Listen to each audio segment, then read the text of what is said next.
My name is Claire Bennett. I'm 33 years old, and the night my mother decided to humiliate me at Christmas dinner, she did it with a smile so polished it could have passed for kindness. She lifted her wine glass, looked straight at me, and said, "Your sister just bought a beautiful house. A real house.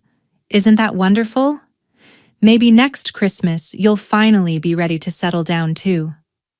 The whole table laughed the way people do when they think they're watching a harmless family joke, and across from me, my sister leaned back in her chair with that little satisfied smirk I'd known since childhood. "Yeah," she said, dragging out the word like she was speaking to a teenager instead of a grown woman. "When are you going to stop drifting and start building a real life?" I remember setting my fork down very carefully, because when you've spent years learning how not to explode in front of people who enjoy testing your dignity, you get good at small, precise movements. Then I smiled. Not the wounded smile they expected. Not the embarrassed one they'd trained me into wearing. A calm one. "I already did," I said. "I just didn't invite anyone who doubts me." My sister's face went still. My mother blinked. And in the silence that followed, I realized something wonderful. For the first time in my life, I wasn't the one being measured at that table. Before I tell you what happened next, and why that one sentence changed everything, tell me, what time is it for you right now, and where are you watching from? I'm curious to see how far this story will travel. To understand why that one sentence hit the table like a dropped glass, you need to understand the role I had been assigned in my family long before that Christmas. In my mother's version of events, my younger sister was the daughter who made sense.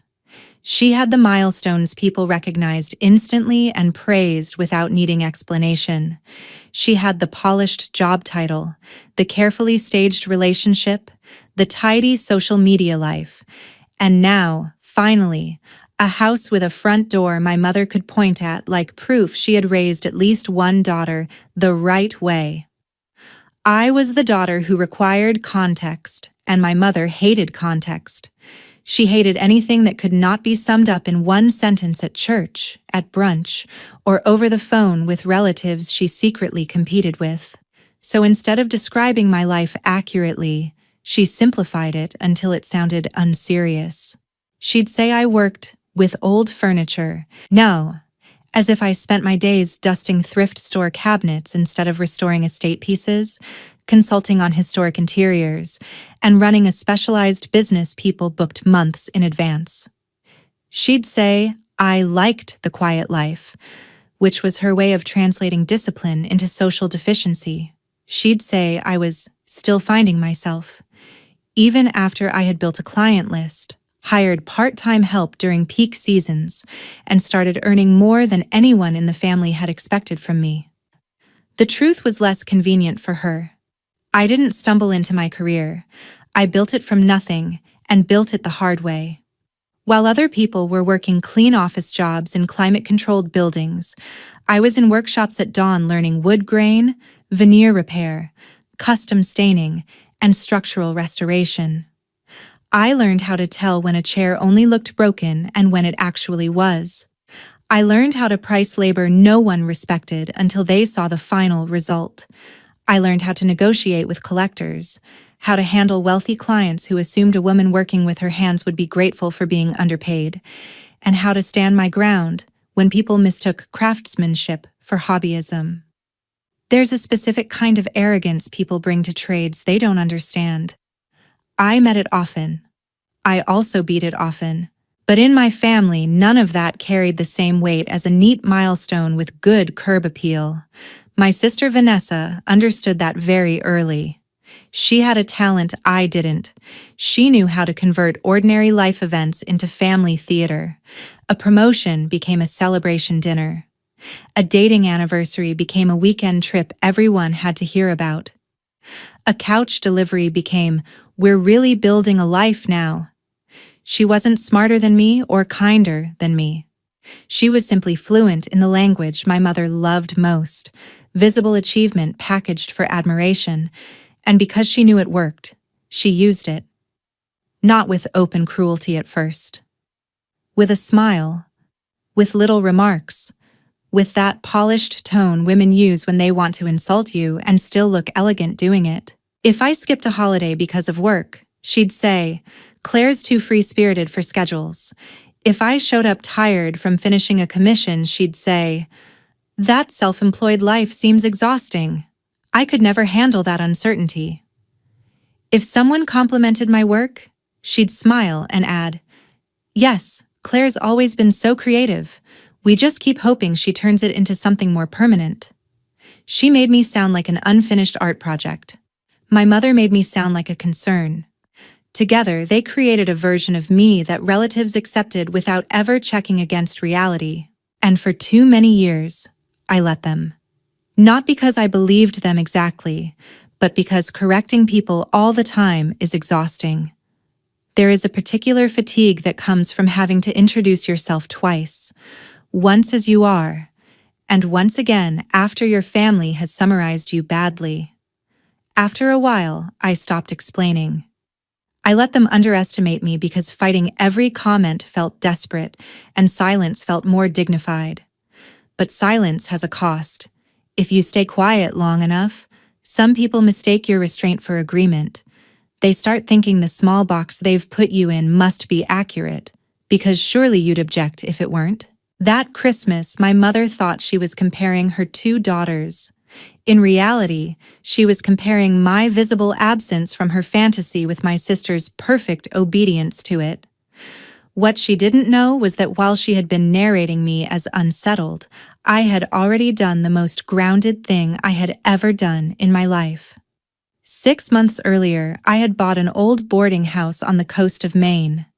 Not because it was practical on paper, because it was mine in my bones the moment I saw it. It was weather-beaten, sea-worn, and full of expensive problems that would have scared off anyone who wanted instant approval. The porch sagged. The upstairs hallway smelled faintly of salt and old cedar. The windows rattled in the wind. Half the rooms looked like they had been forgotten on purpose. And I loved it immediately. I didn't see decay when I walked through it. I saw shape. I saw history. I saw a workshop on the first floor with enough space for custom builds and restorations. I saw a modest apartment upstairs with morning light in the kitchen. I saw guest rooms I could slowly turn into a retreat space for artists and makers who needed quiet and time. I saw the exact kind of future that would never impress my mother until it was finished enough for photographs. And that was part of why I kept it to myself. I was tired of being discussed while I was still in the process of becoming. I wanted one thing in my life to grow without commentary, without comparison, without my sister asking questions in that falsely casual tone she used when she was hunting for flaws.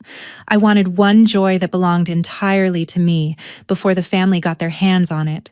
By Christmas, the roof repairs were done, the main staircase was safe, my workshop was operational, and I had spent enough nights there to know the sound of the wind against every side of the house. I had chosen paint colors, repaired cracked trim, refinished doors, installed better locks, and stood alone in the kitchen one freezing morning realizing I had never felt more certain of anything. I was not drifting. I was rooted in a way my family had never bothered to imagine. They just hadn't been invited to see it. The hardest part about being underestimated by strangers is proving them wrong. The hardest part about being underestimated by family is realizing they may not want to be corrected. My mother's story about me had never been accidental. It was useful. It made her feel organized. It preserved the family hierarchy she preferred. Vanessa was the reassuring daughter. Recognizable, presentable, easy to brag about. I was the complicated one, talented enough to mention, but never in a way that threatened the ranking. My mother didn't say these things directly because directness can be confronted. She worked in subtler materials, tone, framing, omission. She'd praise me in ways that reduced me at the same time. "Claire's so independent," she'd say, which sounds flattering until you hear the implication. Alone, difficult, outside normal life. Claire's always done her own thing, which really meant uncontrollable. Claire isn't very traditional, which in our family was code for not reassuring enough to display. My sister learned from the best. Vanessa never openly attacked me in a way anyone else could easily condemn. She specialized in elegant dismissal. She would ask questions that sounded supportive but were built to weaken. Do you have benefits? Is that kind of income seasonal? What happens if clients stop coming? Do you ever worry you're investing too much in something so niche? She said these things in front of other people lightly, as if she were simply curious. But her timing was always strategic, never when I was struggling privately. Always when someone had just complimented me, always when attention had landed in my direction for a second too long. When I was 26 and landed a contract to restore pieces for a historic inn renovation, she asked at Thanksgiving whether I was finally done experimenting. When I was 29 and had my busiest year yet, my mother told an aunt that I was still piecing together a path. When I turned 31 and started consulting with designers who sent me repeat work, Vanessa laughed over coffee and said, "I mean, it's impressive in a quirky way. I just could never live with that much uncertainty." She said it while showing me backsplash samples for a condo she hadn't even bought yet. That was Vanessa's gift. She could make aspiration sound like accomplishment and make actual accomplishment sound provisional. At some point, I stopped expecting fairness and started studying the pattern. My mother needed the family to revolve around visible symbols of success because those symbols reflected back on her. My sister needed my supposed instability because it sharpened her image as the dependable one. It wasn't just affection, it was structure. If I suddenly became undeniable, the whole emotional economy of the family changed. My mother would have to admit she had misread me for years. Vanessa would lose her favorite mirror. And people rarely surrender a flattering story about themselves without resistance. That's why the house mattered so much to Vanessa, beyond the actual purchase. She talked about it like it was a crown, not a property. Every conversation in the months leading up to Christmas circled back to it. The countertops, the school district, even though she had no children, the guest room wallpaper, the backyard potential, the neighborhood character. She sent listing photos to the family group chat and waited for reactions like a performer waiting for applause. My mother responded exactly as expected. "So proud of you. Such a mature step. This is what building a future looks like." Then, because nothing in our house was complete without comparison, she would call me separately and deliver the translation. "You know, Vanessa has always been very focused. It's nice to see one of you making these decisions. I hope this inspires you, sweetheart." Inspires me to do what? Purchase a life selected for its readability? Trade my workshop for a breakfast nook I didn't want? Become legible to people who only respected what they already understood? The absurdity of it might have been funny if it weren't so constant. Still, I won't pretend I felt nothing. Repeated dismissal shapes you even when you outgrow believing it. There were nights in my 20s when I lay awake wondering whether my mother was right, whether I had confused courage with refusal, whether choosing a life that fit me but impressed no one was secretly a form of failure. That's the kind of damage family does best. Not always by breaking your confidence outright, but by inserting doubt in your private voice. It took years to separate my truth from their commentary, years to understand that my work was solid, my instincts were sound, and my life did not become lesser because it wasn't easy to summarize at holiday dinners. By the time I bought the boarding house, I wasn't trying to prove them wrong anymore. That's important. I didn't make that purchase as revenge. I made it because it fit the architecture of who I already was. But once I had it, once I walked through those rooms and saw what my life looked like without their narration sitting on top of it, I understood something I hadn't fully grasped before. They had never been evaluating me accurately. They had been defending a story, and people defending a story often become crueler when the truth arrives calmly. That's what made Christmas dangerous. Not because I feared exposure, because I knew exposure was coming for them. I almost stayed in Maine that year. The snow had started early, the workshop was full, and I had enough legitimate reasons to avoid family dinner that no one could have blamed me. A dining table piled with old resentments is nobody's idea of festive, but 3 days before Christmas, my grandmother called. She never wasted words, which was one reason I trusted her more than anyone. "Are you going home?" she asked. I was standing at the long work table in my workshop, sanding the edge of a restored cabinet door, looking out through the back window at the frozen grass and the line of gray Atlantic sky beyond it. "I haven't decided," I said. "Then decide one thing first," she replied. "If you go, don't go to be judged. Go already knowing who you are." That sounds simple, but it wasn't. For years, family gatherings had a way of rearranging me. I'd drive there feeling competent and leave feeling vaguely unfinished, as if my accomplishments had somehow become harder to trust simply because they weren't reflected back properly across that table. My grandmother knew that. She knew the real danger was never the jokes themselves. It was the old reflex they awakened, the impulse to defend myself too much, to explain too carefully, to shrink so the room could stay comfortable. She was also the only one in the family who knew about the boarding house. I had shown it to her in September, a week after closing. The weather that day had been cold and bright.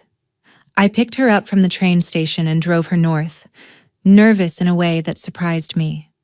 Not because I thought she would judge me, because I cared whether she saw what I saw. We pulled up to the house just after noon, the ocean wind snapping at our coats, the front steps still uneven, half the downstairs smelling of old plaster and cedar. Most people would have seen cost, labor, delay. My grandmother stood in the foyer, looked around at the cracked trim, the broad staircase, the old pegs on the wall where fishermen's coats must have hung decades earlier, and smiled like she was greeting someone with character. "This place has survived," she said softly. "I like that about it." Then she turned to me and added, "You chose well." She walked through every room slowly, asking practical questions, not performative ones. What was structurally urgent? Which rooms would wait? How much could I do myself? Where would the workshop go? Had I budgeted a cushion for surprises? That was love from her, respect in the form of serious attention, not flattery, not vague support, recognition. She sat on an overturned crate in what is now my studio and listened while I explained my plan to restore the guest rooms one by one, eventually hosting small seasonal retreats for artists, woodworkers, bookbinders, people who needed quiet and didn't want a curated lifestyle brand pretending to offer it. She didn't once ask why I hadn't told my mother. She understood before I said it. Because sharing unfinished joy with the wrong people can feel like placing wet paint in the path of careless hands. By Christmas week, 3 downstairs rooms were finished, the kitchen worked, and the upstairs apartment finally felt inhabited instead of improvised. I had curtains up in the bedroom, books stacked by the sofa, and a chipped blue mug I always used in the morning because it fit perfectly in my hand while I checked invoices before sunrise. I had repaired enough of the porch to stand out there with coffee and watch the winter water without worrying the boards would give under me. There was still plenty left to do, but the house no longer felt like a project. It felt like a life already underway. The morning I drove to Connecticut, I locked my own front door and stood there for a second in the cold, key in hand, looking back through the front window at the lamp I'd left on in the sitting room. It's hard to explain how grounding that felt. For so many years, family visits had carried the emotional threat of making me question myself. This time, I was leaving from something solid. I had a mortgage in my name, contracts on my desk, tools in my workshop, and salt in the air outside my own walls. Their opinions could still sting, but they could no longer define the facts. My parents' house looked exactly the same when I arrived. Warm lights in the windows, ribbon too perfect to have been tied by anyone spontaneous. My mother's version of hospitality displayed with military precision. She opened the door with a bright expression that lasted all of 2 seconds before turning managerial. "Claire, there you are. Traffic?" she asked, then noticed my boots. "Honestly, you always look like you came in from fixing a dock." I was still taking off my gloves. It took less than 10 seconds. "I came from home," I said. She barely heard me because Vanessa swept in from the living room wearing cream cashmere and triumph. "You made it," she said, air kissing my cheek. "Perfect timing. Mom was just telling everyone about the closing." Of course she was. My older sister Megan came up behind her carrying a tray and murmured, "It's already unbearable," before moving on. That told me everything. The night had already chosen its center. My father hugged me in the distracted way men do when they sense tension and hope affection can count as neutrality. My grandmother, seated near the fire, gave me one long look and the slightest nod. "Don't shrink." Message received. As I hung my coat, I could feel the old machinery of the family beginning to turn. Conversations sorted themselves into familiar positions. Vanessa radiated the kind of satisfaction that only makes sense when it is being witnessed. My mother floated from group to group feeding the narrative. I was expected to occupy my usual place, warm enough to be acceptable, quiet enough to be manageable, successful only in ways that didn't disturb the ranking. But I had driven in with a house key in my pocket and a different spine than the one I used to bring home. I didn't feel defiant. I felt ready.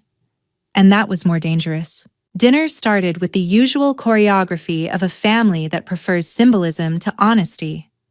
My mother had set the table beautifully, of course.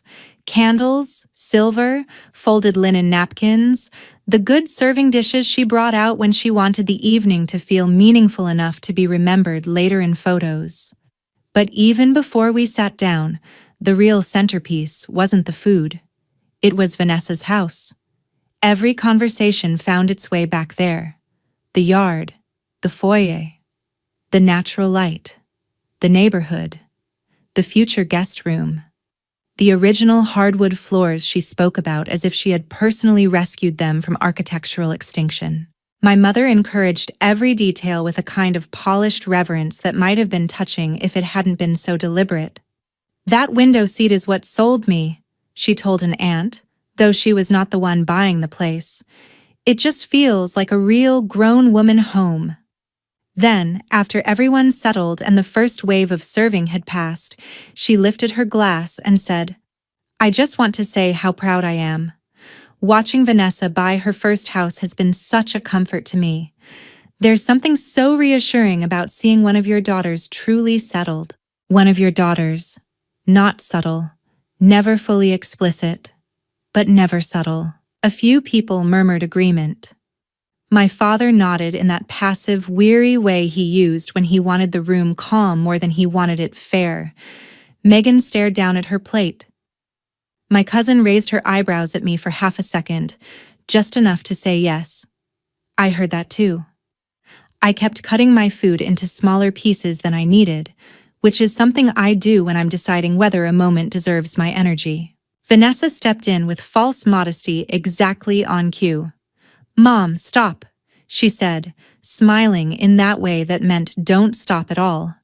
"It's just a house." "No," my mother said warmly. "It's not just a house. It's responsibility, commitment, vision. It means something." Then came the pivot. I could hear it before she made it. My mother had always loved a comparison disguised as concern. She turned toward me with that expression she used when she wanted an audience to believe she was being gentle. "Claire, sweetheart, I hope you're not feeling pressured. Everyone has their own timing. We just worry sometimes. You're talented, of course, but talent and stability aren't the same thing." There it was, a whole lifetime in 2 sentences, praise used as softening foam around disrespect. Vanessa dabbed her lips with her napkin and joined in. I mean, Claire's always been more atmospheric than practical. She laughed a little, and a couple people did too, not because it was truly funny, but because family tables reward the confident speaker. You know what I mean? She's always moving from project to project. I looked at her then. Really looked. Perfect blouse, perfect manicure, perfect confidence, the kind built from years of being told she represented adulthood correctly. What she didn't realize was that she was speaking to someone who had spent the previous week meeting with electricians, reviewing renovation budgets, managing supply delays, and planning a spring booking calendar for a property she owned outright in name and reality. She thought she was mocking a drifting older sister. She was mocking a landowner while sitting in her mother's script. My mother pressed on, now enjoying herself. Your sister just bought a beautiful house, she announced again, louder this time so the far end of the table could fully participate in the comparison. A real house.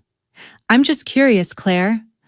When will you finally settle down? Vanessa leaned back with that small, satisfied smirk I had known since adolescence. Yeah, she added. When are you going to stop floating around and start building a real life? That was the line. Not because it was the cruelest thing anyone had ever said to me, because it was so polished, so practiced, so rooted in a lie they had repeated for years that they no longer recognized it as one. It was an entire worldview condensed into a holiday taunt. I felt the room waiting for me to do what I had always done: smile awkwardly, deflect, let them keep the frame.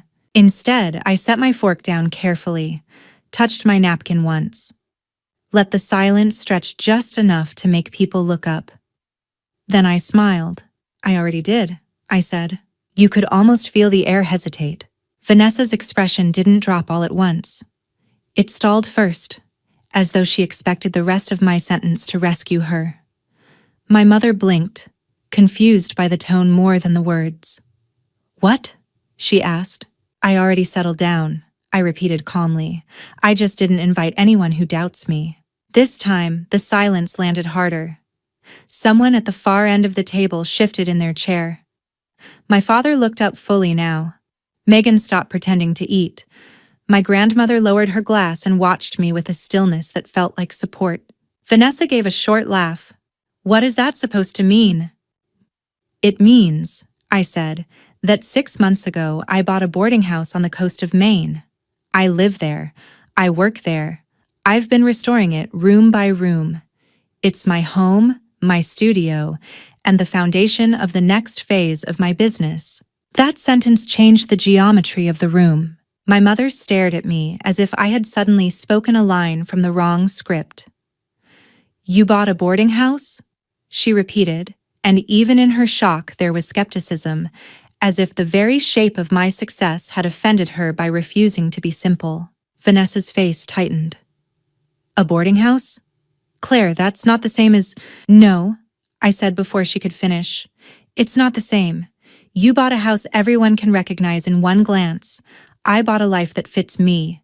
Those are different things. For the first time all evening, several people around the table looked at me, not as the family question mark, but as the person holding the only truthful sentence in the room. My mother tried to regain control immediately.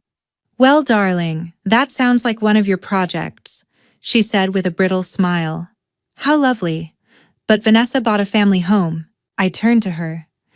And I bought a property with living quarters, a functioning workshop, guest space, revenue potential, and actual peace. I'm not sure why yours counts as adulthood and mine counts as atmosphere. That hit hard. Megan let out the smallest breath of approval. My cousin lowered her fork. Even my father looked like he wanted to say something and knew anything he said would reveal too much. Vanessa sat straighter. You've been hiding this for 6 months? I've been protecting it for 6 months, I said.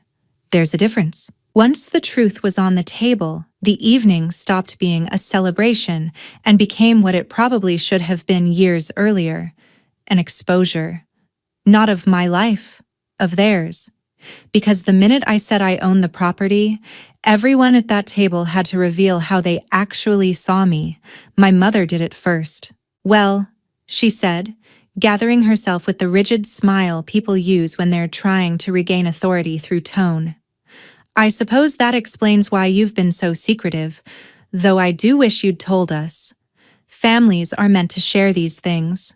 It was such a polished line that someone who didn't know her well might have mistaken it for reasonable. But I knew the machinery behind it. She wasn't hurt that I hadn't shared. She was offended that something significant had happened without passing through her first. She hadn't been able to frame it, rank it, or attach herself to it publicly. That was the injury. "Families are also meant to listen without reducing everything to a competition," I said. My mother's face changed at that. Not dramatically. Just enough for anyone paying attention to see that she had been answered, not misunderstood. Vanessa jumped in before the silence could settle too long. "Come on, Claire, don't make this into some big oppression story. You bought a fixer-upper. That's great. But it's not like Mom was wrong to say we're in different stages. There are some sentences that reveal more than the speaker intends. We're in different stages. As if my life existed on a delayed timeline and hers was the official model. As if adulthood were a single road and she had simply reached the approved marker first. I turned toward her. "Different from what? Different from your preferences? Different from Mom's ability to brag about it in one sentence?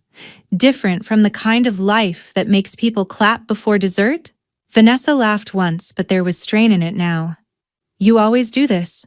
You make everything philosophical when it's actually simple." "No," I said. "Simple is what you call something when complexity threatens your advantage." That landed harder than I expected. She opened her mouth and closed it again. My father shifted in his chair and cleared his throat. That old family signal meaning, "Let's all back away from the real thing." "Maybe we should calm down," he muttered. "Why?" Megan said quietly, and all eyes turned to her because Megan almost never entered the center of conflict unless she was sure. Why should Claire calm down after being used as a comparison point all evening? Mom asked her a question in front of everyone. She answered. My mother's head turned sharply. "Megan, don't." But Megan had clearly been storing years of restraint. "No, actually, let's. Because this has been going on forever. Every time Claire does something impressive, it gets translated into something vague. Every time Vanessa does something conventional, it becomes proof of character. You don't hear yourself, Mom, but everyone else does." That changed the room again. Support, once voiced, always does. It makes denial harder. Vanessa looked stunned, less by what Megan said than by the fact that someone had sided with me openly. "Oh, please," she snapped. "No one is attacking Claire. We just don't act like every quirky decision she makes is some groundbreaking accomplishment." Quirky. That word should not have mattered. But it did, because it perfectly captured the family strategy. Reduce, reframe, dismiss. Call the hard thing charming so you don't have to respect it. Call the serious thing unusual so you can avoid being threatened by it. "Quirky?" I repeated. "I bought commercial-grade equipment, renovated a multi-room coastal property, built a workshop, secured recurring clients, and created a sustainable business model around it. That's not quirky. It's infrastructure." Even my cousin let out a low wow at that. My mother tried to pivot into concern again, but the tone no longer worked. "Claire, sweetheart, no one is denying you've worked hard." "No," I said. "You just deny that my hard work qualifies as adulthood unless it resembles Vanessa's." Her mouth tightened. "That's not fair. It's exact." There's a moment in certain family arguments when the oldest pattern becomes visible all at once. You can almost watch people realizing this fight is not about tonight. It's about 20 smaller nights, 15 smaller insults, 10 years of framing, 3 decades of roles. That moment arrived then. My father looked tired in a way that suggested recognition. Megan looked angry, but not surprised. My grandmother looked like someone hearing the truth spoken in the room she had been waiting years for it to reach. Vanessa crossed her arms. So what? This is all because Mom said I bought a beautiful house? You couldn't just be happy for me? I almost admired the audacity of that. Recast the problem as my inability to celebrate her. Classic. I am happy for you, I said. I'm not happy about being used as your contrast color. That silenced even her for a beat. Then my mother said the one thing that made everything clearer than it had ever been. Honestly, Claire, if you wanted us to see your life differently, maybe you should have shared more. Maybe you shouldn't have kept disappearing into this separate world of yours. Separate world, as if privacy were betrayal, as if building something away from the family gaze were an act of aggression. I leaned back and looked at her. Really looked. I saw not only the woman who had criticized me that night, but the woman who had narrated me for years in rooms I wasn't in. The woman who had translated my ambition into instability because it made her more comfortable. The woman who could not imagine that withholding information from her might be an act of self-protection rather than disrespect. I kept it private, I said slowly, because every time I share something real, you minimize it or compare it to Vanessa. I wanted one achievement untouched by your ranking system. One place in my life that didn't get turned into family theater. That line hit the table and stayed there. No one moved for a second. Then my grandmother spoke. She's right. My mother actually stared at her. Mother. No, my grandmother said, her voice calm but sharp enough to stop everyone. She is right. You have spent years speaking about Claire as if she were unfinished because her life does not flatter your imagination. And now you're upset because she built something important without submitting it for inspection. Vanessa looked to my mother, and for the first time all evening, the two of them didn't look aligned. They looked exposed. That's the thing about unhealthy alliances. They feel strong until the moment they're named out loud. My father rubbed a hand across his forehead. Maybe there have been assumptions. Megan let out a dry laugh. That is an impressively gentle word for it. My mother's eyes were shining now, but I knew better than to mistake moisture for remorse. I have done everything for this family, she said, voice trembling. And now I'm being made into the villain because I'm proud of one daughter? No, I said quietly. You're being confronted because your pride always comes with a hierarchy. That was it. That was the center. Not that she loved Vanessa, that she needed love to be comparative, needed one child to shine against another, needed admiration to move through competition so she could manage it. Once I said that, even she seemed to understand that the sentence could not be folded away. After that, dinner didn't exactly end. It unraveled, which is different. A normal holiday dinner ends with dessert, lighter conversation, people helping in the kitchen, the tension dissolving into ritual. Ours lost the script entirely. My father attempted one weak redirection toward pie and coffee, but nobody really followed him. Vanessa sat in a silence so stiff it looked painful. My mother kept adjusting things that did not need adjusting. A serving spoon, a folded napkin, the placement of a candle. Which is what she does when control has left the room but her body hasn't accepted it yet. Megan started asking me practical questions about the property. Not in a rescuing way, but in a serious one. Square footage, distance from town, how much of the restoration I'd done myself. My cousin pulled up the area on her phone and said, "Claire, this place is stunning," with genuine surprise that made my mother visibly tense. Then my grandmother asked, "Are you happy there?" The room went quiet in a different way after that. Softer, more honest. Because that question had nothing to do with status, nothing to do with whether the property looked better in photos than Vanessa's house. It went straight to the thing my family had ignored for years. Did my life actually fit me? I pictured the house at dawn. The kitchen window fogged slightly from the kettle, the smell of wood and coffee and cold air. The scratch of my pencil across invoices before the workday started. The repaired staircase under my hand. The long table in the workshop where damaged things came back to themselves slowly. The ocean beyond the backlot. Never loud, always present. The feeling of unlocking my own door after a difficult day and knowing no one inside that house expected me to be anyone else. Yes, I said, I'm very happy there. And that answer did more for me than any defense I had made all evening. Because for years, part of me had still wanted my family to validate my choices before I could fully trust the joy inside them. That night, I understood I had already crossed that bridge. I didn't need them to understand my life in order for it to be real. Their misunderstanding was no longer a wound. It was just evidence of distance. Vanessa finally muttered, I still think keeping it secret was weird. I looked at her. Maybe, but not as weird as building your confidence around someone else staying underestimated. Megan actually laughed at that. My cousin tried not to. Vanessa's face went cold. It wasn't dramatic. No raised voice, no theatrical exit. Just the unmistakable expression of someone realizing the old method no longer worked.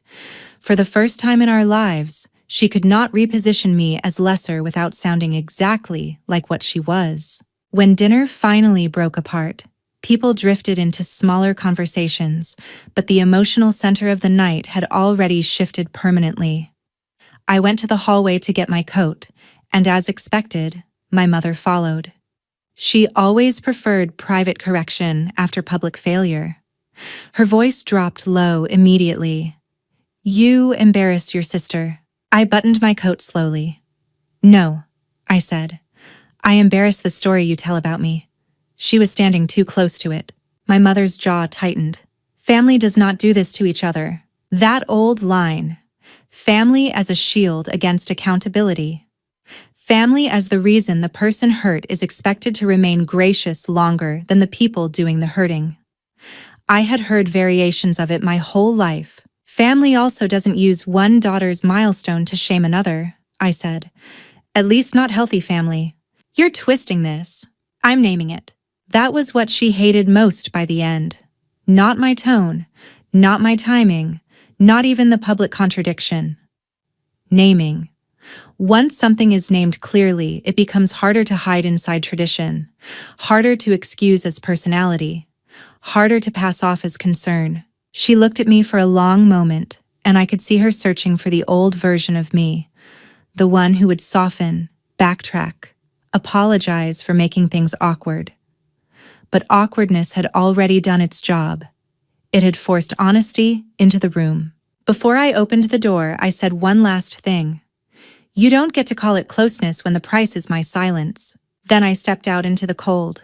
The drive back to Maine the next morning felt completely different from every family drive home I had taken before. Usually after holidays, I replayed conversations, edited myself, wondered whether I had been too sensitive or too distant or too difficult. That time I felt clean, not happy exactly. Not triumphant in some loud revenge movie sense. Something better. Aligned. My phone buzzed twice before I even hit the highway. One message was from my mother, defensive and clipped, saying she hoped I understood how much stress I had caused. No apology, no curiosity, just reputation management in text form. The second was from Megan. I'm sorry it took this long. I'm proud of you. I read that one twice. An hour later, my grandmother texted, Next time, I want to sit on that porch with tea and see the ocean. That was the message that made my throat tighten. Over the following weeks, the truth spread through the family the way it always does once somebody breaks a long pattern in public. Relatives called. Questions came in. Curiosity replaced assumption. Some people clearly wanted gossip. Others sounded genuinely ashamed that they had accepted my mother's version of me for so long. What mattered wasn't the gossip itself. It was the shift. People started speaking to me directly, asking about my business, asking about the house, asking when they could visit, which I ignored selectively. My sister posted a few brittle things online about people who can't just celebrate others, and the difference between attention seeking and quiet confidence, which might have been funny if they weren't so transparent. My mother tried several times to recast Christmas as an unfortunate misunderstanding. I didn't allow it. I didn't fight. I just refused the rewrite. That spring, my grandmother visited exactly as promised. She sat on the repaired porch with a blanket over her knees, looked out toward the water, and said, "This house feels like you. Solid, thoughtful, strong where it counts." Then she walked through the workshop, touched the long table I'd restored, and smiled with a pride that had no agenda attached to it. Not pride because I had finally become impressive enough. Pride because I had become fully myself and stayed there.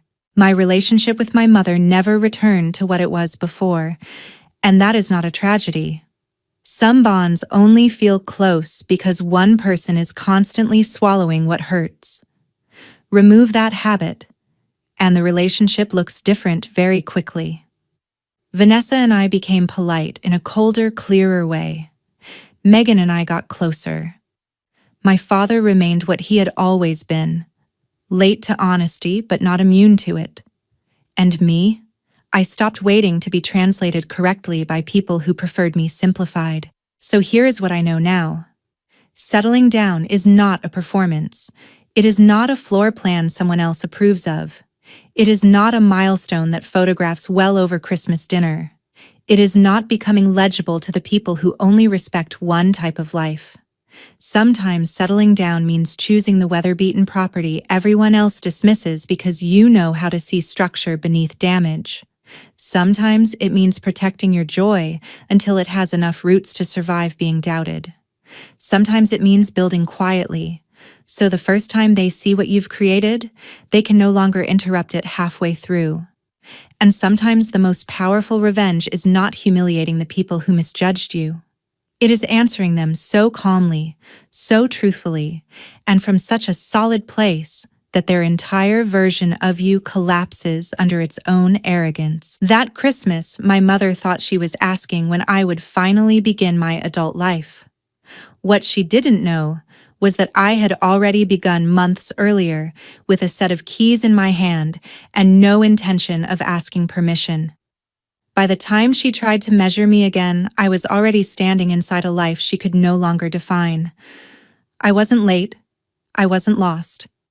I wasn't unfinished. I was simply building somewhere they had never bothered to look. And once they finally did, the person left frozen in shock wasn't me. It was the family that had confused underestimating me with knowing me,